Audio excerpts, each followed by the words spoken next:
What does failing the psychological evaluation mean for your hiring process moving forward? Let's discuss.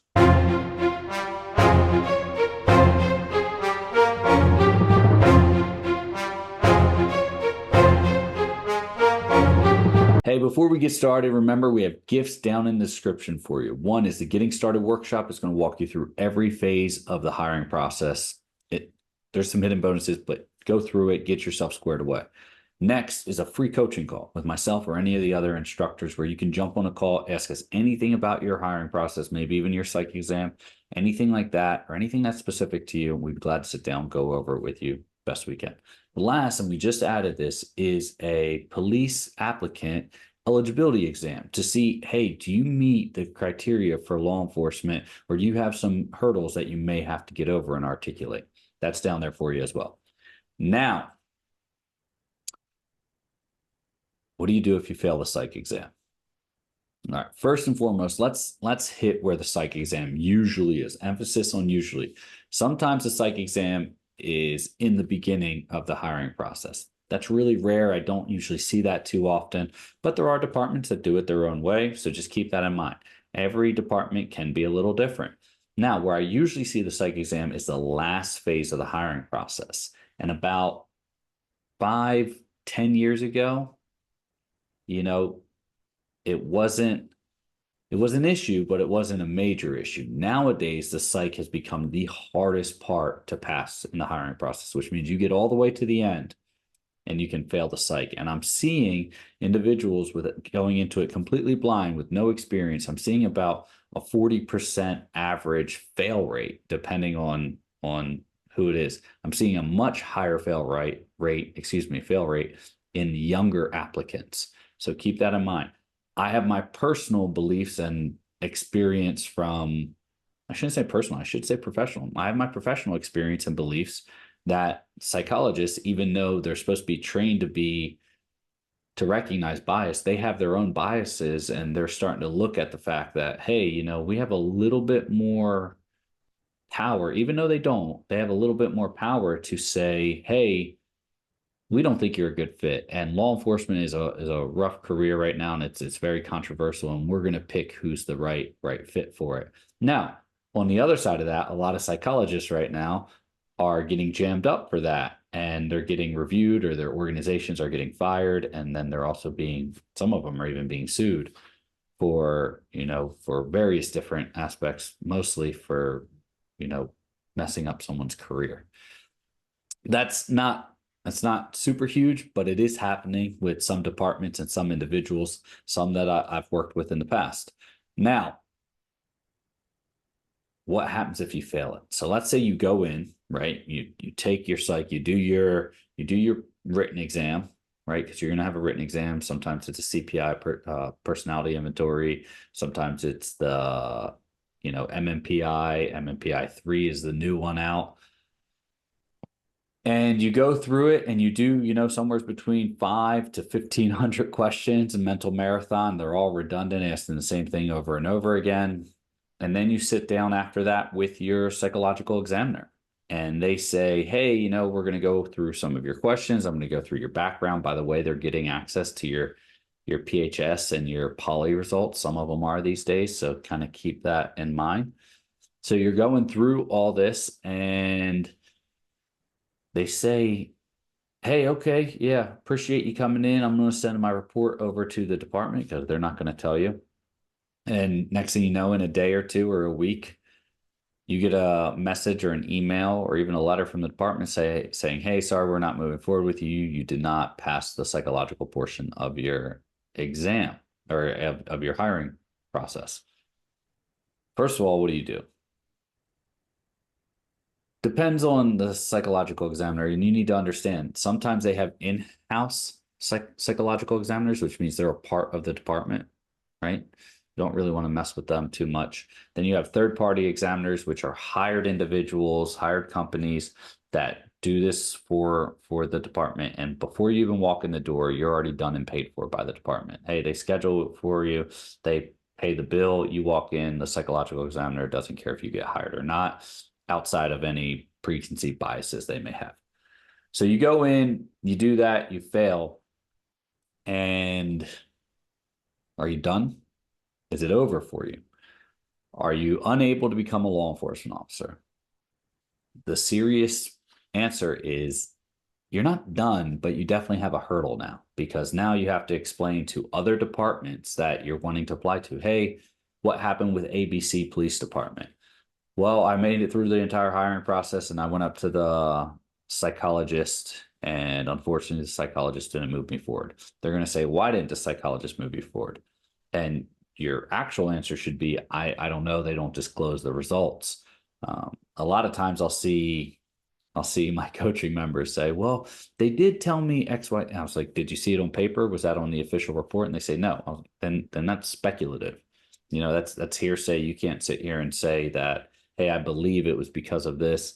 No, because you don't have any factual answer to that. And if you answer it any other way and say, oh, well, I think the psychologist said maybe I was a little too young, or I didn't present enough maturity for the hiring process, or possibly, oh, they were concerned about my past issues regarding my military experiences, anything along those lines. That does not help sell you, right? And most of the time I see it as this, well, what did they focus on? Well, they focused a lot on my military experience and the things I did overseas. That doesn't look good if you add that. And that's a perspective that's not factual. You don't know that. You'd need to see the report, and they're not going to release the report to you. So you're kind of at a conundrum here, whereas if you start saying things other than the fact of, hey, I don't have any official reason that they don't disclose that. I just know that they decided not to move forward with me.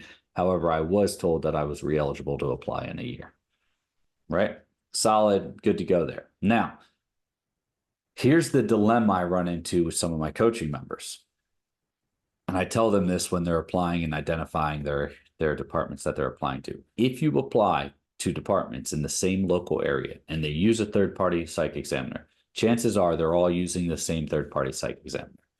If that psych examiner tells you no, and let's say you followed our guidelines and our playbook, and you applied to your top 3 departments, and they all use the same psych examiner, and one of the departments you go to, the psych examiner tells you no, there's a good chance that those 2 other departments are going to drop you from their process right then and there, because they're not going to send you right back to the same psych examiner within a week or a month or within even 6 months of you going to them and failing, because they're going to pay for it and it's going to cost them money. And that psych examiner is going to tell you, hey, sorry, I can't reevaluate you for 6 months, usually more like a year. Now, if you're applying to different departments that use different psych examiners, you're good. No problem. You just have to go to that next psych examiner, learn how to articulate yourself a little bit better, learn how to close that loop so you don't go down these rabbit holes that actually don't represent you properly. And you should be able to pass. But that's a conundrum you get into depending on where you're applying. If you're really trying to stay locally within the same area, I support that. Do that. Just be mindful that the departments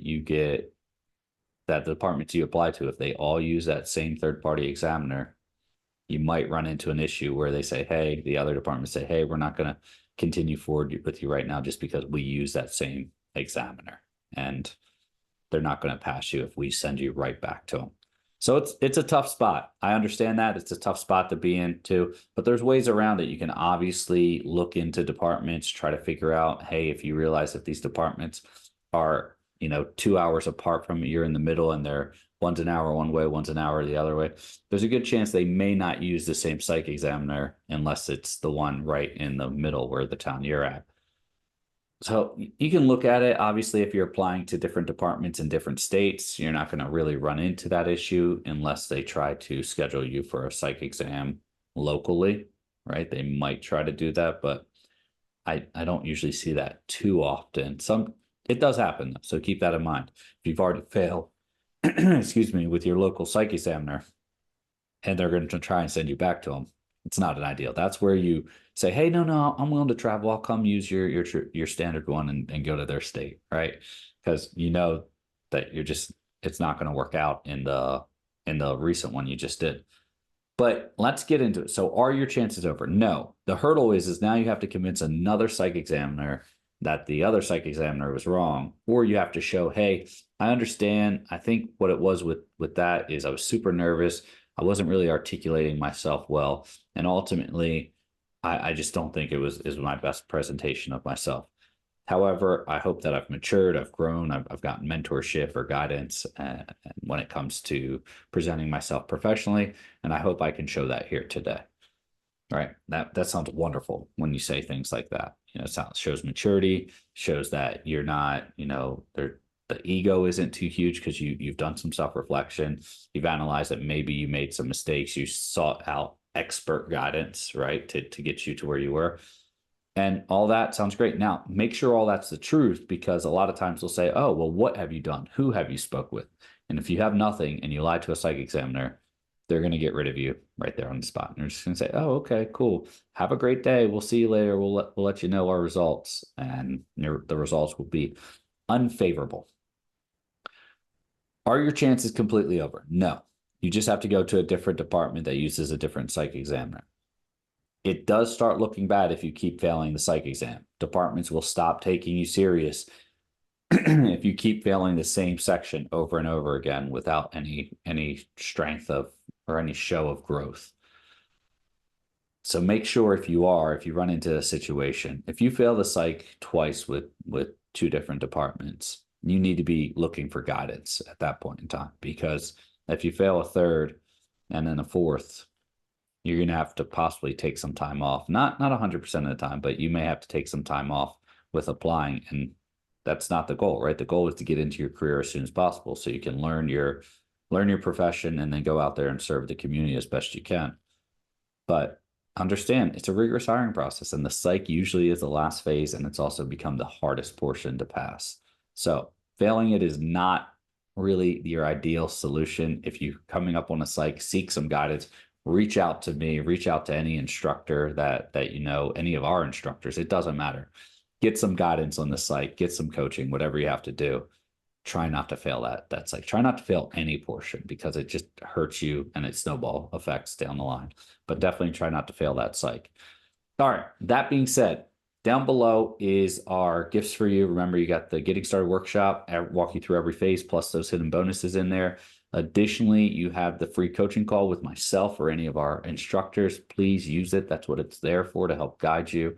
And then last, then our newest addition is the exam, the police applicant eligibility exam. There we go. And what it's going to do is you go in there and it's interactive. Mark some questions on the truth of your background, and it's going to give you a grade of where you fall as a candidate and if you're going to run into any major hurdles or not. So hope this helps. Stay safe, and I'll see you next time.